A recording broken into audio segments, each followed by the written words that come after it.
자, 어제 법사위 회의에서는요, 국민의힘 의원들과 박범계 법무부 장관 사이에 아주 큰 목소리, 고성이 오가고 설전이 계속 벌어지기도 했습니다. 후배 의원님들이야 그렇게 얘기할 수 있습니다만은 권성도 의원님은 그렇게 얘기하시면 안 되죠. 아니 장관이 지금 다 질책하는 거야. 질문도 안 하고 내 의견을 얘기하고 있는데 왜 답변하고 있는 거예요 도대체. 이거 빼주시기 바랍니다. 아니 묻지도 않았는데 왜 답변하냐고 도대체. 아니 공개하고 가르치네 아주. 안 된다고 생각. 가만히 있어. 묻지도 않았는데 어디 건방지게 답변하고 있어 도대체. 무슨 말씀이십니까 지금? 뭐하는 짓이야? 아니 본인에 대해서 비판하니까 그걸 못 참고 말이야. 흥분한 사람이 도대체 무슨 장관 자격이 있는 거예요 도대체. 건방지게가 뭡니까? 자, 권성동 의원과 박범계 장관이 이렇게 언성을 높였던 이유, 바로 지난 2014년 정윤회 문건 유출 사건 당시 의원이었던 박범계 장관이 했던 발언 때문이었습니다.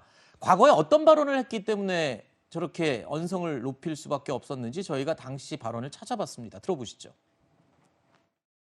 세계일보의 보도로 시작된 이번 사건, 점점 십상시 게이트로 가고 있는 느낌입니다. 조선일보의 조홍천 전 공직기강 비서관의 인터뷰 내용이 실렸습니다. 이 문건의 내용에 대한 근거가 점점 확보되고 있습니다. 한국일보 인터뷰에서 청와대가 찌라시 종합 수준이라고 했다라고 물으니 박경정은 거짓말이다.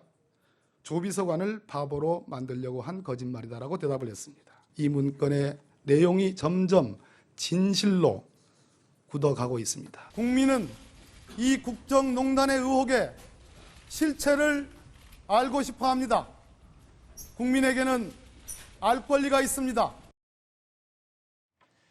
자, 권성동 의원은 이렇습니다. 그러니까 박범계 장관이 과거에 박근혜 정부 시절 당시에 야당 언론대책팀장이었었는데 당시에 그 발언 내용을 지금 현재에 갖다가 집어넣어 보면 지금의 야당이 항변하고 있는 그 내용을 똑같이 과거에 했었던 말 내용이거든요. 그러니까 박범계 장관이 그때 당시의 보도는 이제 가짜 뉴스가 아니다 이런 식으로 이제 해명을 했어요. 그렇죠. 그러니까 이게 근데 가짜 뉴스가 도대체 뭐냐 이제 그런 거예요. 네. 그러니까 이게 민주당이 주장하는 가짜 뉴스의 실체가 모호합니다. 그러니까 다 어떤 거를 가짜 뉴스라고 보시는지 좀 민주당이 명확하게 밝혔으면 좋겠고요. 네. 이때 당시에 정윤회 문건이었잖아요. 네. 사실은 국정농단을 정윤회 씨가 하고 있다라는 거였는데 사실이 아니었어요. 사실은 정윤회 씨의 부인인 최순실 씨였어요. 그랬죠. 그럼 이것도 허위 보도입니다.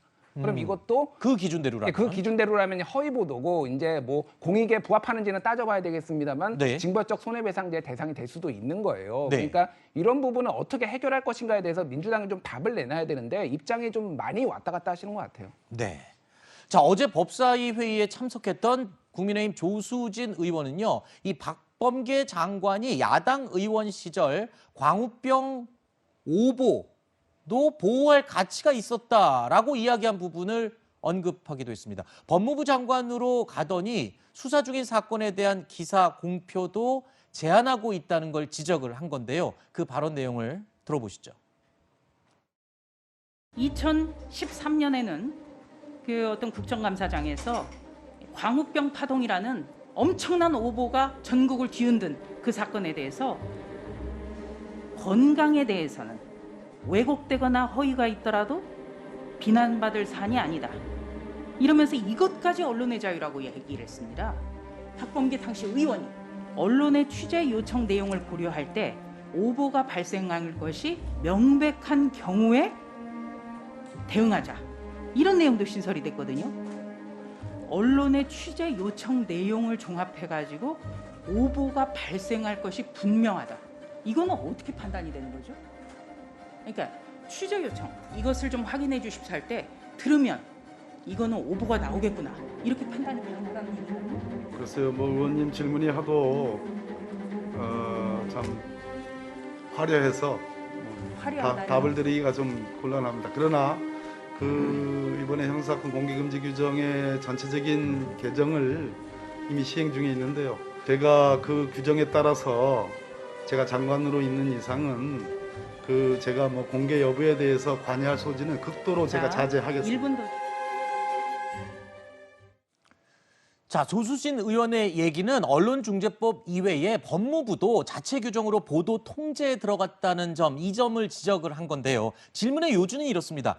이 법무 검찰에 기자들이 확인을 요청하는 경우가 아주 많은데요. 그런데 그 기자의 질문을 듣고 담당자가 이거는 오보다, 아니다, 이렇게 느낌으로 판단을 할 수가 있느냐, 그 부분을 지금 묻는 거잖아요. 그러니까 저 맥락이 저는 잘 이해가 안 돼요. 그러니까 언론의 취재 요청 시 오보가 발생할 것이 명백한 경우에 대응한다. 네, 그거를 판단을 누가 하냐는 거죠. 그렇죠. 그 굉장히 자의적일 수가 있는 것이고 오보라는 것 자체도 자의적인 것이고 네. 발생 가능성을 보는 시각도 굉장히 자의적인 부분이기 때문에 네. 이 부분이 뭐 실제로 그렇게 돼 있어서 그걸 어떻게 대응하겠다는 것인지 법무부에서 잘 이해가 안 되고 지금 이제 그 개정 형사사건 공개 금지 등에 관한 규정에 보면은 어떤 수사 정보가 유출되었다고 상당한 어떤 이유가 의심이 드는 경우에 네. 검찰청의 인권 감독관을 통해서 내사나 수사를 할 수 있다. 이런 조항도 이제 이번에 들어갔거든요. 네. 이런 부분들도 언론으로서는 어쨌든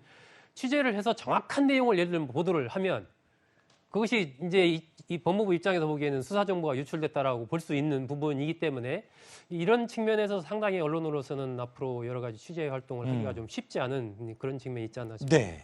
그러니까 이게 무슨 내용이냐면은, 그러니까 최소한 그 피의 사실 공표를 최소화하기 위해서 지금 법무부가 노력을 하고 있잖아요. 네네네. 그래서 검찰이 피의 사실 공표하면 그렇죠. 그거에서 내사를 들어가다든지. 근데 이제 오보가 발생을 했다. 명백한 오보가 발생을 했으면은 인권 보호 차원에서 피의 사실이라도 최소한을 이제 공개를 해서 더 이상의 오보를 막겠다라는 게 하나가 있고, 네. 또 하나는 오보가 발생할 가능성이 보인다라고 했을 때 어떻게 할 것이냐에 대해서 법무부도 현재 오락가락입니다. 정확하게 지침은 그렇죠. 안 세워졌는데 말씀하셨듯이 오보가 발생할 가능성에 대해서 기자가 질문하는 것만 듣고 얘들 오보? 이게 이제 가능하냐라는 거죠. 그러니까 이거를 과도하게 지금 그러니까 네. 어떤 알 권리도 중요한데 이런 것들을 피의 사실 공표만 너무 강조하다 보니까 인권보호 강조하다 보니까 이런 언밸런스가 지금 발생을 하는 거죠. 네.